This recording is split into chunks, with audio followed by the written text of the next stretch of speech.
Nagbabalik ang PTV Sports. Ngayon kasama natin live rito sa studio sina Head Coach Arnold Oliveros, JV Casio at John Wilson ng Basilan Steel.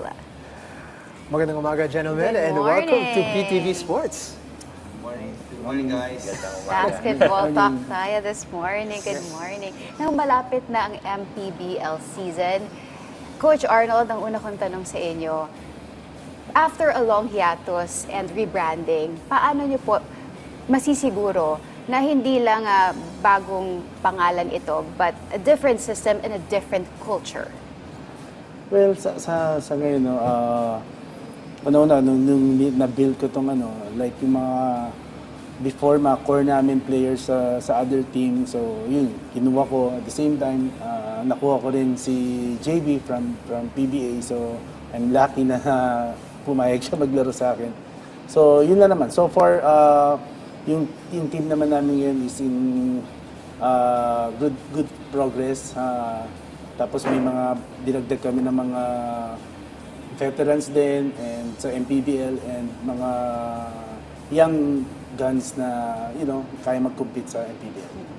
Malaking difference ba bilang head coach ka ngayon from previously being an assistant? There's more responsibility on your shoulders. Ano ba yung mga adjustments for you personally taking on this role? Well, syempre malaking adjustment sa akin to dahil kumbaga mas lumaki yung responsibilidad ko dito. So, pero adjusting sa system sa sa MPBL, so hindi naman ako masyado kasi medyo matagal na rin ako dito sa MPBL, so alam ko na yung tema ng laro, yung mga players, medyo familiar na ako sa mga players. So hindi naman. Sa akin ngayon, ang focus ko is, mag-build ng strong team. Yun yung focus ko. Gusto ko, kumbaga, manalo kami every game. So try to win every game. Yun lang. Pag-practice hard. So far, yun lang. Yun lang gusto namin mangyari. For JV Casio naman, you are a PBA standout sa Alaska Aces. Ano yung naging malaking adjustments mo from PBA at ngayon dito sa MPBL? Sa ngayon, continue adjustments pa. Siyempre, getting to know players, yung style of game, more on yung environment lang naman talaga. Pero nandito yung coaches and yung veteran namin, si Jan, tumutulong sa akin, sa mga team kasi bago rin naman talaga yung team. So, maraming adjustments pa, pero ang maganda is nagtutulungan naman dito. Masaya kaming narinig na magbabalik ka na, maglalaro ka ulit ng basketball in October. Akala namin magre-retire na si JV Casio. So ano ba yung rason kung bakit napagpatuloy mo dito ang career mo with Basilan? Ano yung motivating factor for you to continue your basketball career? Siyempre, yung love of the game nandun talaga. Really love the sports and also yung giving back. Siyempre sa lahat ng experience ko, paglalaro, want to give back siya sa mga bata na nagko-compete dito sa MPBL. But at the same time for me is to prove myself rin. I still can compete and can help the team kung ano man kailangan sa akin. Now for John, former PBA player din, pero mas matagal na nasa MPBL and very, very successful campaign sa MPBL. Ngayon na nasa Basilan Steel ka, ano sa tingin mo yung pwede mong ma-contribute, most especially na marami rin kayong mga bata sa team? So, one of the veterans in this team and then sa Basilan, so lang yung experience, yun naman talaga yung pag matagal ka sa liga, tulungan ko yung mga bata na i-correct yung pagkakamali, especially ang practice, para sa game medyo malesen yung mga mistake na magagawa namin. So, yung guide kami ni Sir JB, mag-guide lang kami sa mga bata, start in practice, and then yung sa team, still progress na.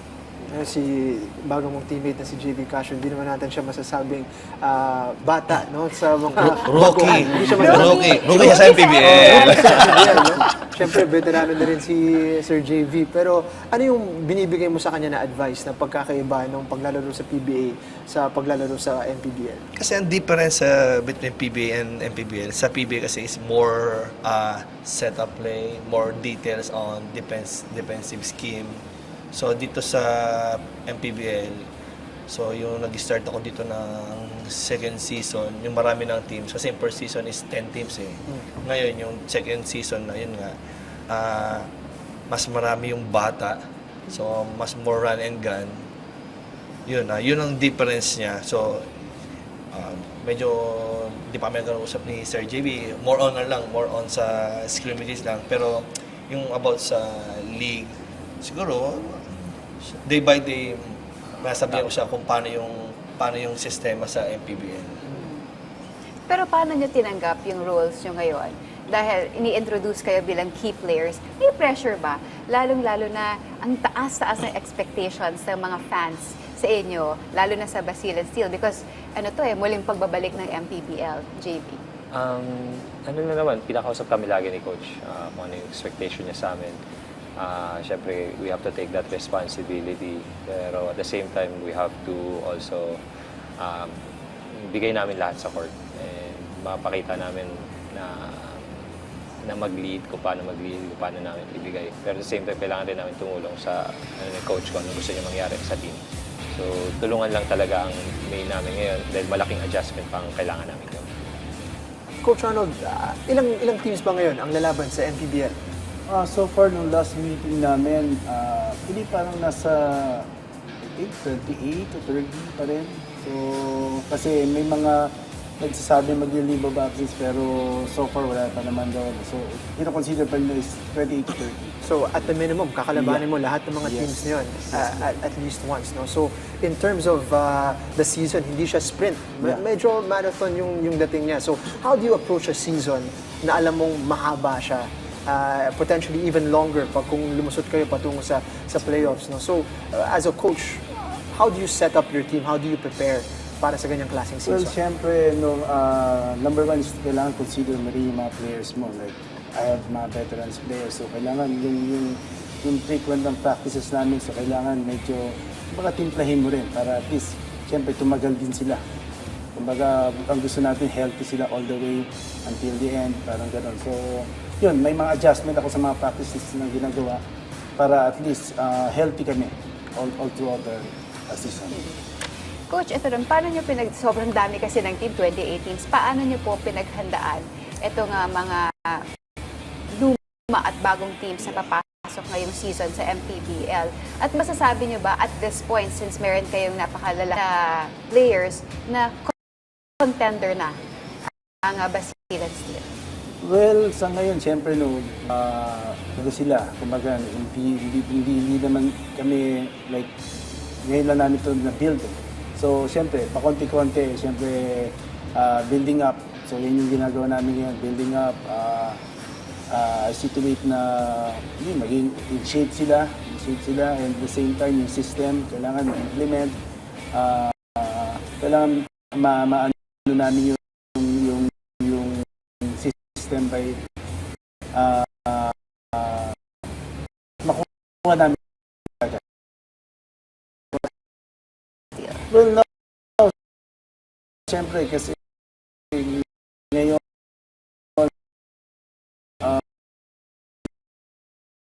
may mga veterans ako, so yun, pinakausap ko sila sometimes ng mga young players para yun, makatulong sa amin, especially like yung mga ibang teams ngayon, so talagang mix veterans and young players talaga ngayon. So ay kailangan tapatan ko, match up ko yun para, ma-match up namin yung opponents namin. John, as a veteran sa FPBL, curious sana ako malaman kung saan yung lugar na paborito mong mabisita. Kasi parang iba niya yung environment ng MPBL, parang iba yung energy at atmosphere sa bawat laro. Unang-una, ano yung pagkakaiba ng atmosphere na naranasan mo sa MPBL? And ano yung lugar na paborito mong maglaro? Actually, parang sa place ko, walang pinagkaiba dun sa PBA kasi galing ako sa Ginebra team eh. So, pag napupunta ako sa home court ng previous team ko, ito maraming tao. So, parang wala siyang pinagkaiba. Kasi alam mo naman, ang Ginebra talaga, kahit saan venue, maraming tao. So, yun nga, pag napupunta ako sa venue namin, like Basilan nga po, parang same atmosphere lang din. Pero pag Ginebra kasi, kampi sa'yo yung mga fans. Eh. Paano pag pupunta ka sa lugar na hindi sila pabor sa'yo? Actually, ano naman yun tinitake ko naman yung challenge. Kasi siyempre, hindi naman lahat ng fans na sa'yo yung kampi.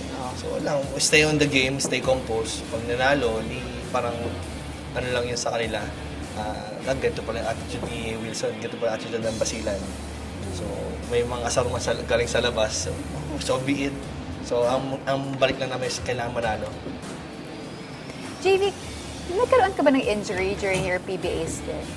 Meron naman, pero no major. Wala namang Major. major. So very healthy ngayon si JV coming into the MPBL. But are you somehow excited? Nakapag-adjust na ba tayo sa team natin? May adjustment na. Excited na rin. Pero continuous yung adjustment. I know, kasi gusto ko lagi ako may natutunan. So I keep continue learning. Hindi lang sa basketball part, kundi sa chemistry part rin ng team. Ngayon ko lang rin sila nakikilala. So unti-unti, mabibuild up naman yun, like coach said. Yeah. Parang second time mo na na-mention about still adjusting. Ano pa ba yung sa tingin mo yung kailangan pang i-adjust? Yung style of playing lang. Pero nakita ko naman kung paano. Pero as the days goes on, makikita naman yung kung ano yung kailangan i-adjust. So, What are you most excited about? Napapasok ka na ngayon sa MPBL, fresh new challenge para sa'yo, no? You've won a title in the UAP, nanalo ka na sa PBA na rin. Of course, I'm sure hinahanap mo rin yung success sa MPBL. But aside from, the competition, ma-challenge ka ulit, ano pa ba yung mga para sa'yo nakaka-excite para sa'yo dito papasok sa bagong season? Una-una siguro, maging teammate si John, the number one scorer sa MPBL. Pero, again, love of the game, just wanting to prove myself, be competitive, and makatulong sa team kung aabot nga ng finals or whatever, championship. That's really a blessing. Pero just really thanking the opportunity given by Coach Arnold, the management ng Basilan Steel, just taking this opportunity and just try to grab it. Coach, malapit na nga itong MPBL. Ano pa at this point po, yung nakikita niyong kakulangan sa team? Well, siguro ako nakikita ko lang yung time frame namin for preparation, siguro. Yun. So medyo maigsi yung preparation namin. Pero yun nga, with the help of my mga veteran players like JB and John, kumbaga medyo kahit pa paano medyo napapadali yung konti kasi mas madali sila mag-pick up. Tinutulungan nila ako, especially din sa mga bago players, lalo na sa system. So pag-implement ko ng system, so at least malaking bagay yung mga veterans player ko na natulungan ako. Yun, para mas madali namin ma-achieve yung gusto namin mangyari. Coach, home and away format pa rin tayo for this season. Yes. Ano yung mga challenges sa ganung format? Well, yun nga, yung travel, medyo nakakapagod konti, pero yun nga, yan yung ano na ng MPBL ever since they started in Liga. So, well kami, adjust kami sa practices namin, basta gusto na namin maging healthy lagi yung players namin. So, I'd see to it na prepared sila on that team. Ongoing preseason at the moment sa MPBL? Yes. I think tomorrow? Tomorrow. Tomorrow, parang finals na yata tomorrow. Okay. You guys included at sa Actually, preseason? hindi kami sumali ng preseason, so magdidiretso na kami dun sa season na. Sabak na kagad. Sabak Yes. na. Parang ilang weeks pa lang kami nag-end sa... Third week? So sabi, Third week? third week. Sabi ni coach na medyo talagang maiksi yung preparation namin going to the season. So parang wala kami chance na makasali sa pre-season. Right. Kumbaga, you I have to think- gel first muna. I think April 10? 10, Yeah, yes. opening Nice. Tip-off. namin. Tip-off. So, But, hindi po ba disadvantage din yon? Somehow yung ibang team, na-scout or na-measure na yung ibang teams because sumali sila sa preseason? So, siguro yung challenges lang talaga dyan yung pag-chill ng team. So, yun yung workout talaga namin ngayon. So, maging familiar sila with each other. So, yun yung talagang inaano ko sa coaches ko na, yun nga, so more on scrimmage, 5-on-5 kami para at least ma-familiarize nila yung bawat isa. I'm sure the long-term goal is as much success na posible nyo makuha sa season na to. But short-term, anong tinitingnan nyo bilang short-term goal ninyo for the next few months? I think one game at a time naman. Yun naman talaga ang ano, like we're building up right now, so and long season naman to, hindi naman siya yung like you said short season na sprint. It's gonna be a long season, so every game counts. So we'll take it one game at a time for sure. All right. Is there anything specific sa inyong paglalaro that you guys are looking at to address first? Defensively? Offensively? Sa akin naman, since na dumating ako sa liga, since na nag-basketball ako na may system, kahit saan ako mapunta ng team, sinasabi ko sa team na mas importante yung team defense.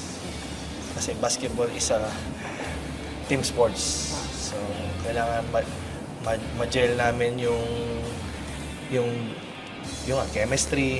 Kasi pag dumating yung chemistry niyan, mas easy to apply yung team defense. May expect natin na gritty Gritty, defensively oo. ang Basilan Steel heading into this new season. Hindi madami nagsasabi na ang basketball here in the Philippines is physical. How physical ang MPBL compared to PBA? JV.